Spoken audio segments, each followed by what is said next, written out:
இந்த நிகழ்ச்சியில் நடந்து வருவதற்காகவே சென்னையில் வரை வந்திருக்கும் திரு ஆர் மதியழகன் அவர்களை வேலைக்கு அழைக்கின்றேன். அப்பாவின் இனிய நண்பர் டாக்டர் தர்மராஜ் அவர்களை வேலைக்கு அழைக்கின்றேன். அகில இந்திய பிற்படுத்தப்பட்ட கூட்டமைப்பின் தலைவர் திரு அண்ணன் சி சேதுபதி OMTC அவர்களை வேலைக்கு அழைக்கின்றேன். மன்னார்குடி நகர தலைவர் அன்பு அண்ணன் திரு மன்னை சோழராஜன் அவர்களை வேலைக்கு அழைக்கின்றேன். இந்த நிகழ்ச்சியில் கலந்து கொள்வதற்காக வந்திருக்கும் அனைத்து நண்பர்கள், உறவினர்கள் அனைவருக்கும் எனது மனமார்ந்த நன்றியையும் வணக்கத்தையும் தெரிவித்துக் கொள்கின்றேன். அப்பாக்கள் இருக்கும் வரை நமக்கு வயதாவதில்லை. நமக்கு எத்தனை வயது என்றாலும் அப்பாக்கள் இருக்கும் வரை நாம் இளமையாகவே உணர்கிறோம், இளமையாகவே இருக்கின்றோம். அப்பாக்கள் திடீரென்று மறையும் அந்த ஒரு பொழுதில் திடீரென்று ஒரு மிகப்பெரிய வயதாகிவிட்டதை போன்ற ஒரு உணர்வை நான் நினைக்கின்றேன். 88வது வயதில் எனது தந்தை சென்ற மாதம் 29ஆம் தேதி காலமானார். அதை ஒட்டி பல்வேறு சடங்குகள் இருந்தாலும் அவரை பற்றி பேசுவதற்கும் அவரை பற்றி நினைவுகளில் இயங்கி இருக்கும் நண்பர்களும் உறவினர்களும் இங்கு நிறைய பேர் இருக்கிறார்கள். அவரை பற்றி நினைப்பதும் அவரை பற்றி உரையாடுவதும் அவரை பற்றி சிந்திப்பதும் சில நிமிடங்களை செலவழிக்கலாம் என்று நான் யோசித்த போது சார் டாக்டர் நேரடி அவரிடம் பேசிக் கொண்டிருந்தேன். உடனடியாக நான் வருகிறேன், வந்து அந்த உன்னுடைய தந்தை படத்தை நான் திறந்து வைக்கிறேன் என்று ஒத்துக்கொண்டார். உடனடியாக ஒரு நிகழ்ச்சியை ஏற்பாடு செய்தோம். அதன் விளைவாக இந்த நிகழ்ச்சி நிகழ்கிறது. முதல் நிகழ்ச்சியாக அப்பாவின் படத்தை திறந்து வைக்க தேர்ந்தெடுங்கள் அவர்கள்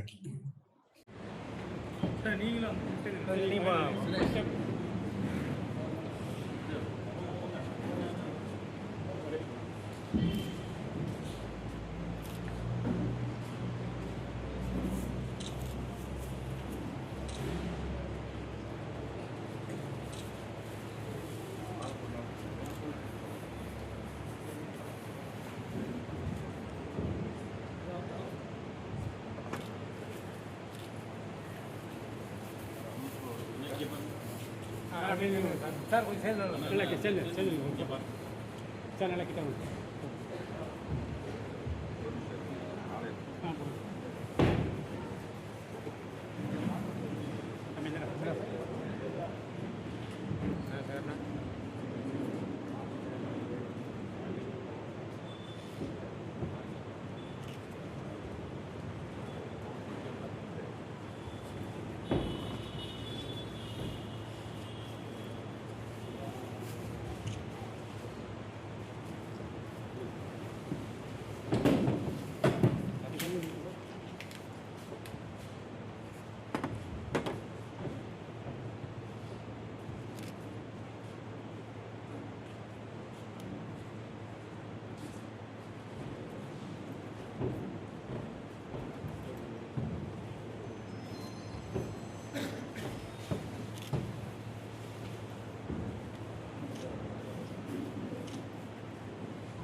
அழகை ஒட்டி ஒரு நிமிடம் மௌன அஞ்சலி செலுத்த வேண்டுகிறேன்.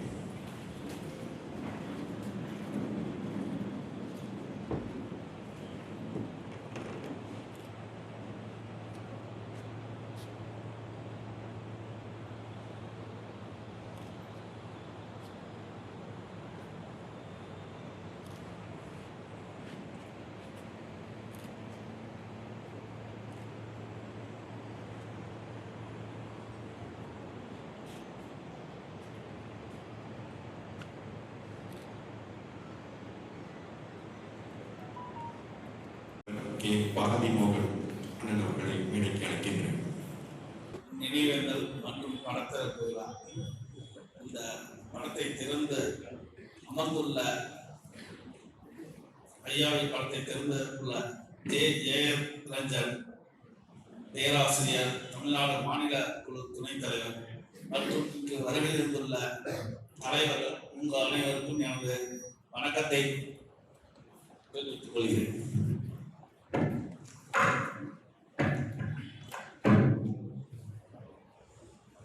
ஐயாவை நேரடியாக நாம் எதிலும் சொல்வதை விட ஐயாவின் குடும்பத்தை பற்றியும் நாம் ஒரு சில வார்த்தைகள் சொல்லித்தான் ஆக வேண்டும். ஏனென்றால் ஐயா பூனூர் என்றால் அதற்கு ஒரு பாரம்பரியம் அந்த குடும்பத்திற்கு உண்டு. பூனூர் ஐயா குடும்பத்தை பற்றி சுப்பையா முதலியாரின் தாத்தா ராசு முதலியார் அவர்கள் பூவனூர் கோயிலில் திருப்பணி செய்தார்கள். அவர் கிராமம் பரப்பனாம்பேடை வீரநல்லூர் என்கின்ற கிராமத்தில் இருந்த நிலங்களை ஒரு கிராமத்தை விற்றுவிட்டு அந்த கோயில் தெற்கு கோபுர வாசல் முட்டை கோபுரமாக இருந்தது. அந்த கோபுர வாசலை கோபுரத்தை கட்டி பிடித்து அந்த கோயில் திருப்பணியை முழுவதுமாகவே அரசோ தனிநபர் வசூலோ இல்லாமல் அவர்களாகவே செய்து முடித்தார்கள்.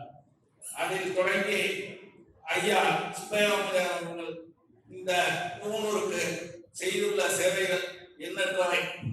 அதில் கூனூருக்கு கூட்டுறவு சொசைட்டி 5 நிறுவனங்களை தொடர்ந்து வைத்திருக்கார்.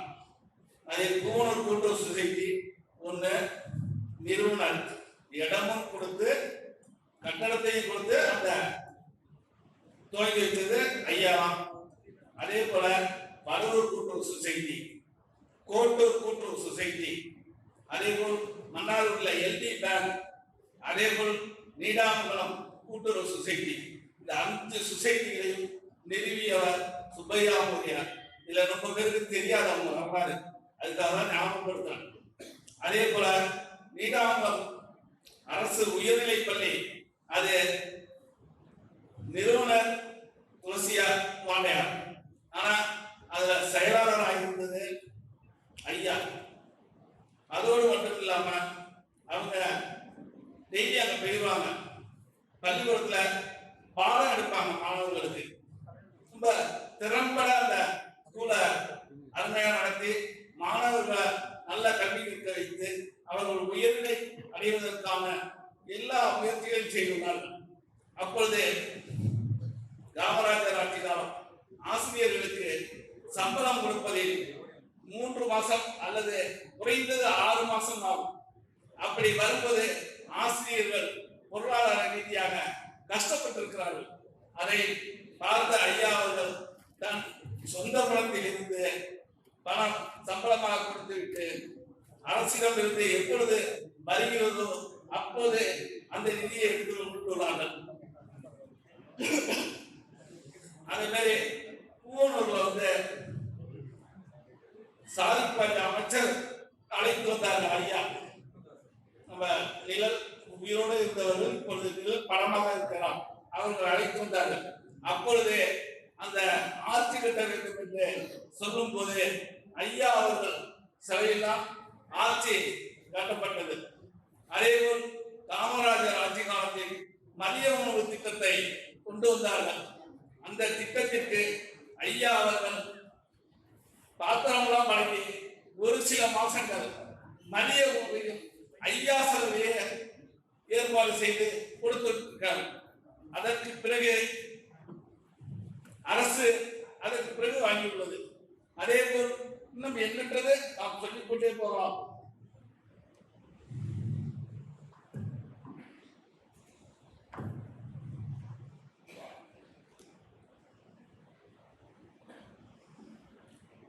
எல்லா பண்ணைகளும் இருந்துச்சு இந்தியாவில், தமிழ்நாட்டில். அதுல உற்சவம் சட்டம் காமராஜர் ஆட்சி காலத்துல வந்துச்சு.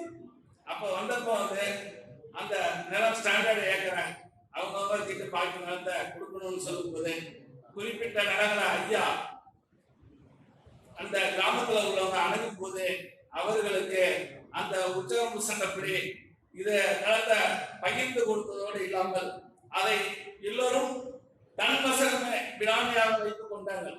ஆனால் ஐயா மட்டும்தான் எடுத்து உபரிநிலத்தை கொடுத்தவர்கள் அந்த நபரே அனுபவிக்கட்டும் என்று யாரையும் பிராமியாக வைத்துக் கொள்ளாமல் நேரடியாக அன்றே கொடுத்து விட்டார்.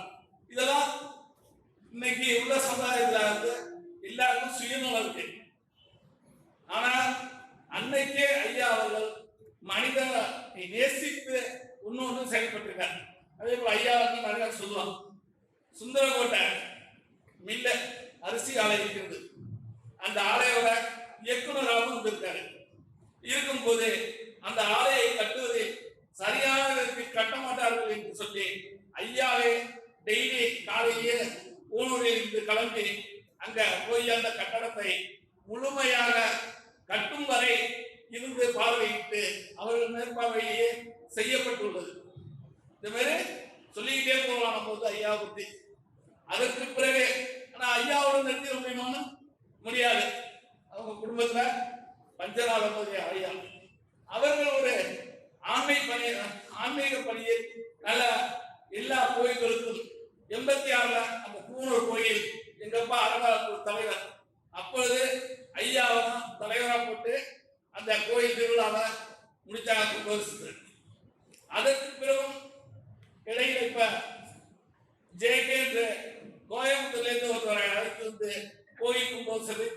செய்தார்கள் 12 வருடம் கழித்து. இப்படி ஒவ்வொரு பணியிலையும் ஐயா மட்டுமல்ல, அவர் பையன் தியாகராஜன் ஐயா அதே போல் இன்றும் ஆன்மீக பணியில் செம்மையாக செயல்பட்டுக் கொண்டிருக்கின்றார். அதே போல் பூவனூரில் இருந்த முத்தையாளர்களும் பள்ளிக்கூடத்திற்கு புரவலர் நிதி கொடுத்துள்ளார்கள். பள்ளிக்கூடத்திற்காக நிதி கேட்கின்ற போது உடனடியாக வழங்குவதில் அவர்களுக்கு இணை வேறு யாரும் இல்லை. அதேபோல்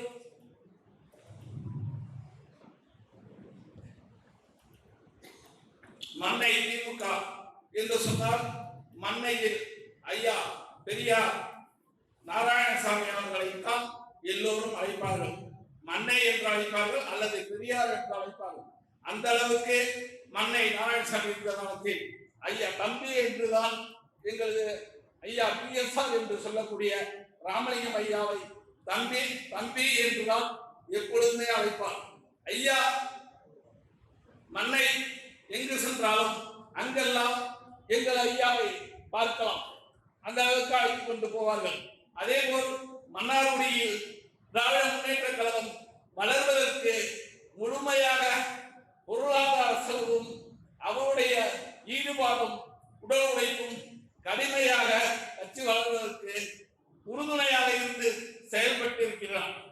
அதையெல்லாம் திராவிட முன்னேற்றத்தில் உள்ளவர்கள் மறக்க முடியாது. இப்ப உள்ளவங்களுக்கு அந்த தெரியறதுக்கு வாய்ப்பு கம்மி. அதே போல் ஐயா ஏன் பணம் கேட்டாங்க கொடுப்பாரு, அதை ஒரு தடவை 2 தடவை போய் கேட்க சொல்றாரு.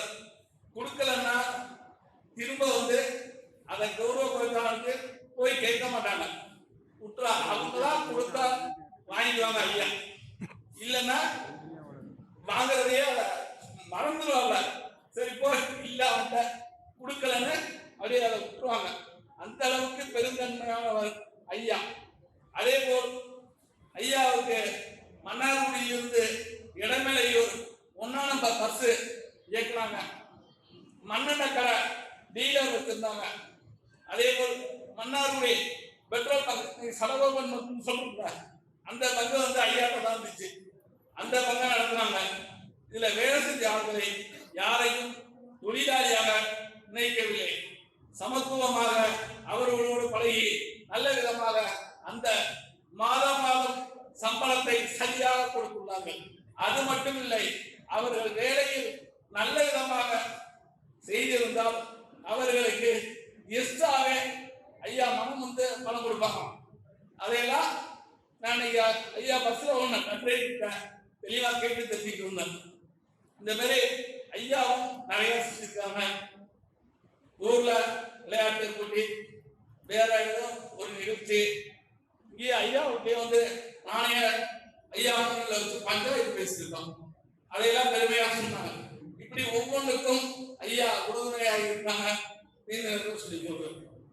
அதே போல இப்ப ஐயாவோட ஆலோசனை தெரியல தம்பி பிஎஸ்ஆர் என்று சொல்லக்கூடிய அவர்கள் பையன் ஆர் செந்தில்குமார், ஆர் சுரேஷ் இவர்கள் இருவரும் பூவனூரில் சாமண்டீஸ்வரி என்கின்ற ஒரு திருமண மண்டபத்தை கட்டியிருக்கின்றார்கள்.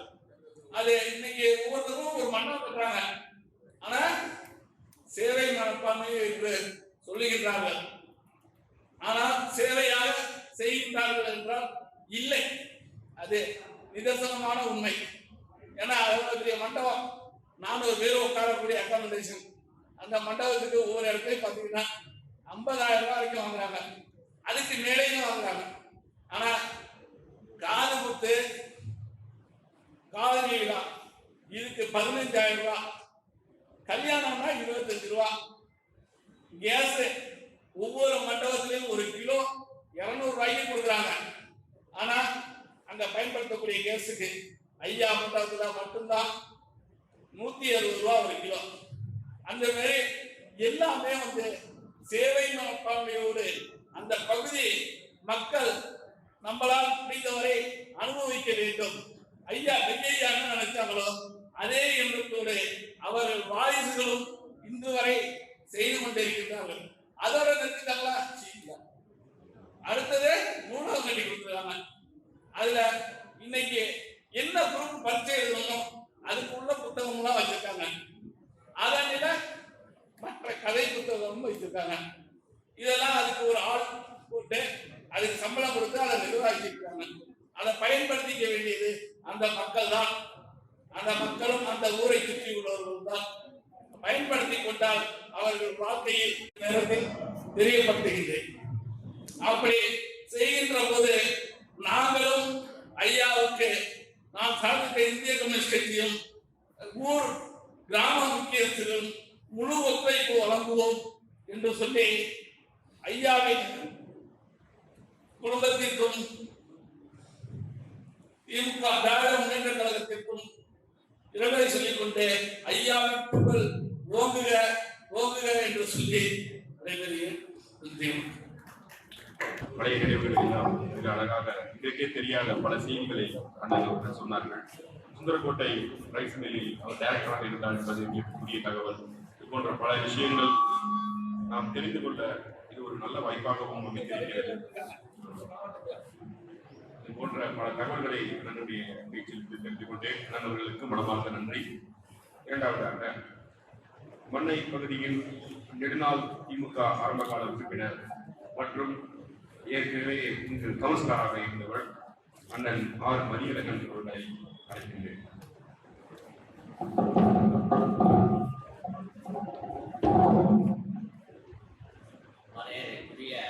இந்த கூட்டத்தினுடைய இந்த கடத்தரங்களுடைய தலைவர்களுடைய சிறப்பு வாய்ந்த இந்த கூட்டத்தை இந்த வடதரப்புக்காவை சிறப்பாக செய்து சிறப்பாக செய்த தம்பி செந்தில் அவர்களுக்கு மனமார்ந்த நன்றி. பிஎஸ்ஆரை பற்றி சொல்ல வேண்டும் என்றால் சொல்லிக்கொண்டே போகலாம். அவர் தான்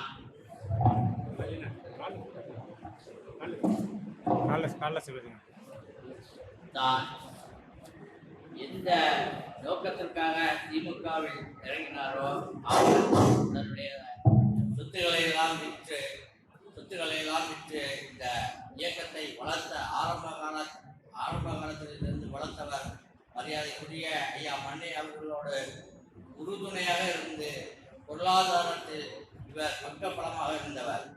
மிகவும் நேசிக்கக்கூடிய ஐயா மண்ணை அவர்களுடைய தம்பியாக இவர் சிறப்பாக செயல்பட்டு இருக்கின்றார்.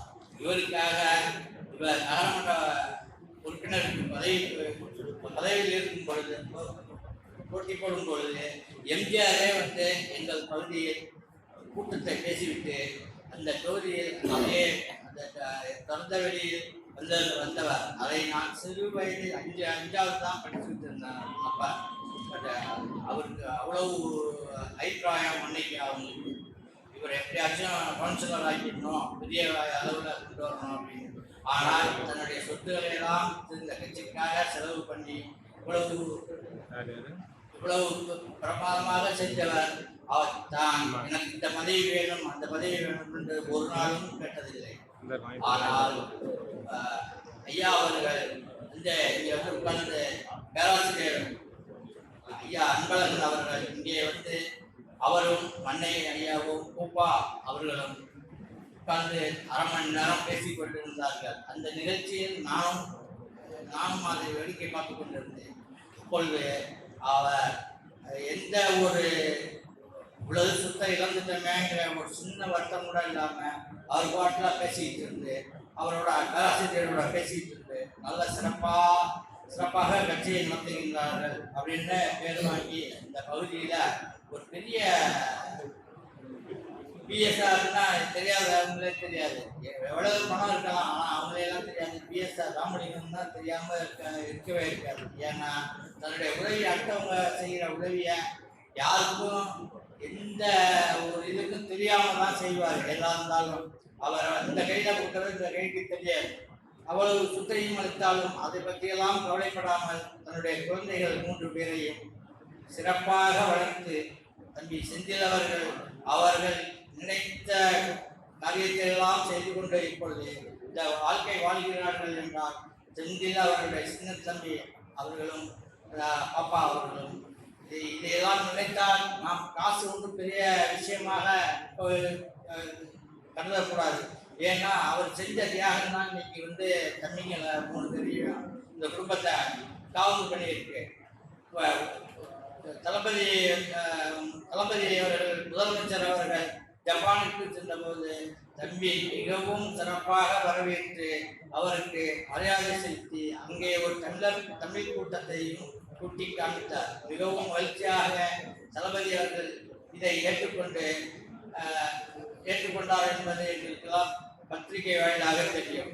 அதே போல அவர் மிகவும் நுணுக்கமாக தான் பெற்ற பிள்ளைக்கு பிறந்தது பூனையாகுமாங்கிற கதையில அந்த பையன் மிகவும் சிறப்பாக வாய்ந்த அவரே என்னை கூப்பிட்டு இது மாதிரி தம்பி இது மாதிரின்னு சொல்லி என்கிட்ட சொல்லியிருக்காங்க.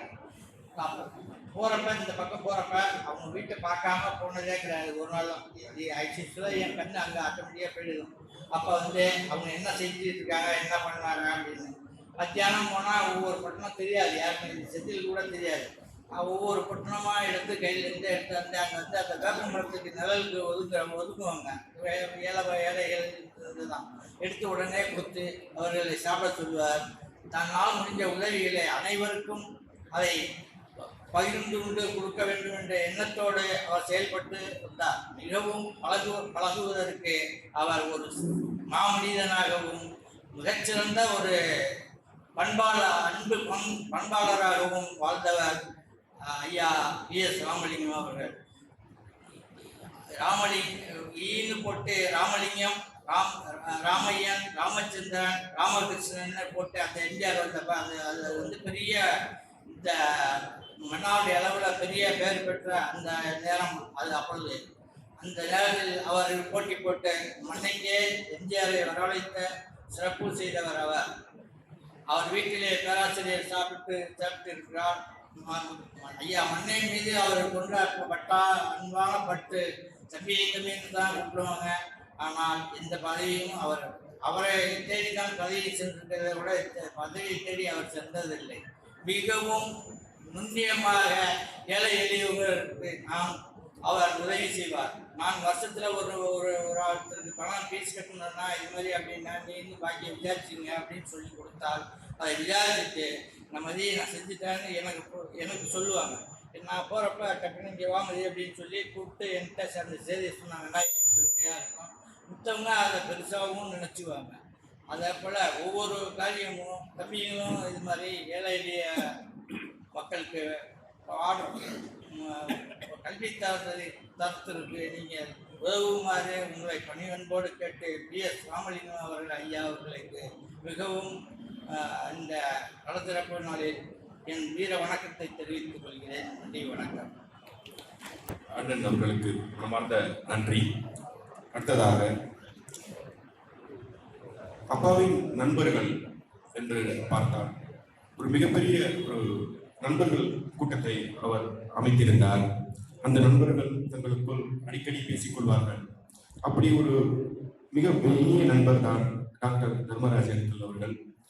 தர்மராஜ் அங்கிள், மோகன்தாஸ் அங்கிள், அப்புறம் ரவி டாக்டர் அங்கிள், இப்படி இவங்கெல்லாம் ஒன்றா உட்காந்து பேசிட்டு இருக்கிறத நான் பல நாட்கள் பார்த்துருக்கேன். இவங்கெல்லாம் ஒன்றா டூர் போகிற கதைகளை நான் கேட்டிருக்கேன். அவங்க அந்த மாதிரியான ஒரு இனிய நட்பாக அந்த நட்பு குழாம் தெரிஞ்சது. அந்த நட்பை சேர்ந்த இனிய அங்கிள் டாக்டர் தர்மராஜ் அவர்களை பேச இருக்கின்றேன்.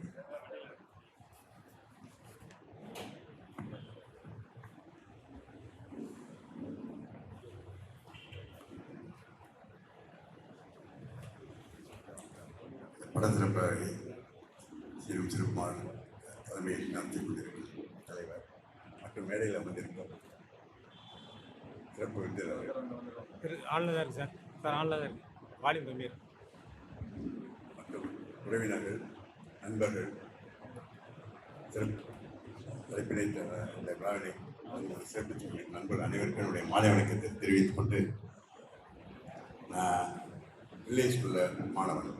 அப்போது PSR அவர்கள் நேஷ்னல் ஸ்கூலில் கொடுத்தாங்க. எனக்கு அவங்க சீனியர் தான். இதனால் அப்போலேருந்து என்னுடைய ஃப்ரெண்ட்ஷிப் வந்து தொடர்ந்துச்சு.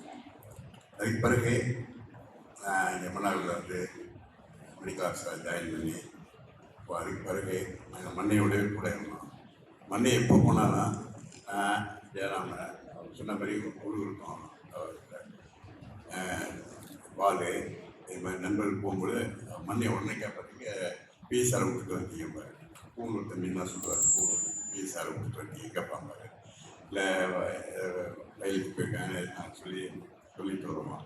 அந்த அளவுக்கு அவருடன் இந்த திமுகவில் ஈடுபட்டு மிகவும் சிறப்பாக இந்த கருத்தை நிறைவேற்றியிருந்தார். எலெக்ஷன் என்னப்போ நாங்கள் அவருக்கு கவுன்சில் எலெக்ஷன் இருந்தாங்க, நாங்கள் அவருக்கு இந்த வேலை செஞ்சோம். அந்த நேரத்தில் அப்பேற்பட்ட நண்பர் எப்பவுமே கூப்பிட்டாருன்னா எனக்கிட்டாலும் கூப்பிடுவார், இந்த டைம் கூப்பிட்டாலும் கூப்பிடுவார். கூப்பிட்டா என்ன வந்து எப்பவுமே நான் பிஎஸ்ஆர் பேசுகிற தம்பி என்ன சொல்லுவாங்க, என்ன டாக்டர் நம்ம சொன்னதே கிடையாது. எப்பவுமே பிஎஸ்ஆர் எந்த நேரத்தில் கூப்பிட்டாலும் அந்த அளவுக்கு அவருடைய நான் நட்புடன் இருக்கிறேன். எல்லாம் நாங்கள் வந்து ஆரம்பத்தில் மனாவில் ஃபஸ்ட்டு லைன்ஸ் கிளப் வந்து 1972 ஆரம்பினாங்களாம். அவங்களாம் சார்ட்டர் மெம்பர்ஸ் அப்போ அந்த லைன்ஸ் கிளப்பில். அதுக்கு பிறகு எங்கே நாங்கள் டூர் போனாலும் சரி எங்களுக்கு அவர் தான் எப்பவுமே கூட கம்பெனி.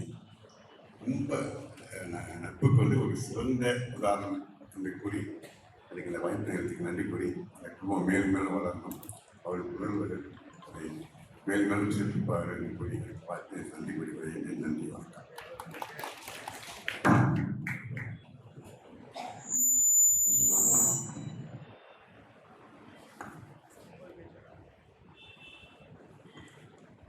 அன்பர்கள் டாக்டர் தர்மராஜ் அவர்களுக்கு நன்றி.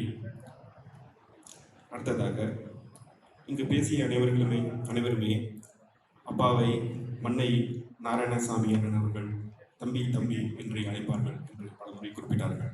அதுபோல என்னை இன்று தம்பி தம்பி என்று ஆசையுடன் அன்புடன் அழைக்கும் மன்னை அவர்களின் பேரன் மன்னை டி சோழராஜன் அவர்களை அடுத்ததாக பேச அழைக்கின்றேன். ஐயா பிஎஸ்ஆர் அவர்களுடைய படத்திறப்பு நிகழ்வுக்கு வருகை தந்து புகழஞ்சலி செலுத்திக் கொண்டிருக்கக்கூடிய திட்டக்குழுவினுடைய துணைத் தலைவர் ஐயா ஜெயலலிதா, ஐயா பாரதி மோகன் அவர்களை, முன்னாள் நகரமன்ற உறுப்பினர் அண்ணன் மதியழகன் அவர்களை, டாக்டர் தர்மராஜ் அவர்களை, அண்ணன் சேதுபதி அவர்களை மற்றும் இந்த நிகழ்வில் கலந்து கொண்டு புகழஞ்சலி செலுத்திக் கொண்டிருக்கக்கூடிய ஆண்டோர்களே, சான்றோர்களே, உற்றார் உறவினர்களே, உங்கள் அனைவருக்கும் எனது வணக்கம். ஐயா பிஎஸ்ஆர் அவர்களை பற்றி குறிப்பிட்டு சொல்ல வேண்டும் என்றால் ஒரு மிகப்பெரிய பாரம்பரியத்திற்கு சொந்தக்காரர். அவருடைய தந்தையார் ஐயா பூவனூர் சுப்பையா அவர்கள் மிகப்பெரிய நிலக்கிழாராக இருந்து அந்த பகுதியில பல விவசாய தொழிலாளர்களுக்கு, குடும்பங்களுக்கு ஒரு பாதுகாப்பு அரணாக இருந்தார் என்பதனை எனக்கு முன்னாலே உரையாற்றிய அண்ணன் பாரதி மோகன் அவர்கள் மிக தெளிவாக எடுத்துரைத்தார்கள். அந்த வகையில ஐயா அவருடைய தந்தையார் MCMS என்று சொல்லக்கூடிய மன்னார்குடி கோஆபரேட்டிவ் மார்க்கெட்டிங் சொசைட்டியினுடைய பிரசிடென்டாக பல ஆண்டு காலம் இருந்து அந்த காலகட்டத்திலே தான் சுந்தரக்கோட்டையில மாடர்ன் ரைஸ் மில் உதயமானது என்பது வரலாறு. ஆக இப்படி ஒரு பாரம்பரியமிக்க குடும்பத்தினை சேர்ந்தவர்கள் வேத பாடசாலை போன்ற மிகப்பெரிய ஆன்மீக பணிகளிலே அந்த குடும்பம் தங்களை முழுமையாக ஈடுபடுத்திக் கொண்டது.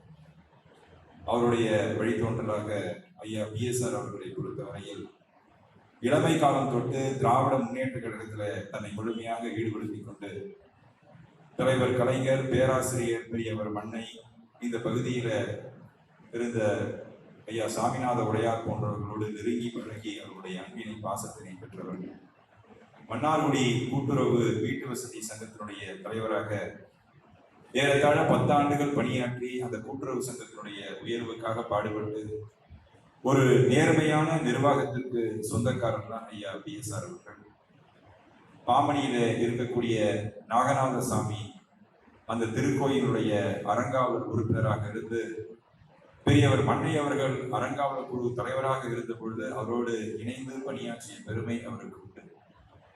இந்த பகுதியினுடைய திராவிட முன்னேற்ற கழகத்தினுடைய நகரமன்ற உறுப்பினர் வேட்பாளராக அவர் தேர்தலில் நிறுத்தி வைக்கப்பட்டு இந்த பகுதி மக்களுடைய அன்பினை பாசத்தினை பெற்றவர் தான் ஐயா பிஎஸ்ஆர் அவர்கள். 2001ஆம் ஆண்டு தமிழினத்தினுடைய ஒப்பற்ற தலைவர் டாக்டர் கலைஞர் அவர்கள் கைது செய்யப்பட்ட போது அந்த அநீதியினை எதிர்த்து அதிமுக அலுவலகத்திற்கே நேரடியாக சென்று முறையிட்டவர் தான் ஐயா பிஎஸ்ஆர் அவர்கள். இதனை நான் சுட்டிக்காட்ட காரணம், அந்த அளவிற்கு இயக்கத்தின் மீதும் அந்த தலைவர் மீதும் பற்றும் பாசமும் கொண்டவர். கடைசி வரை ஒரு திராவிட முன்னேற்ற கழகத்தினுடைய தொண்டனாக இருந்து நம்மை விட்டு பிரிந்திருக்கிறார். அவருடைய மகன்கள் இருவரும் சமுதாயத்திலே போற்றி பாராட்டக்கூடிய உயர்வினை பெற்றிருக்கிறார்கள். திரு செந்தில் அவர்கள் தற்பொழுது ஜப்பானில் தொழில் செய்தாலும் அந்த தமிழ் உணர்வோடு, அந்த இன உணர்வோடு சமுதாய பணியிலே தன்னை முழுமையாக ஈடுபடுத்திக் கொண்டவர். அந்த வகையில இன்றும் ஒரு திராவிட முன்னேற்ற கழகத்தினுடைய பற்றாளராக தன்னை அடையாளம் காட்டிக் கொண்டு நமது தமிழகத்தினுடைய முதல்வர், தொழில்துறை அமைச்சர் சகோதரர் டிஆர்பி ராஜா அவர்கள் எல்லாம் ஜப்பானுக்கு தொழில் முதலீட்டுக்காக சென்றபோது அவர்களை வரவேற்று விருந்தோம்பல் செய்தவர்.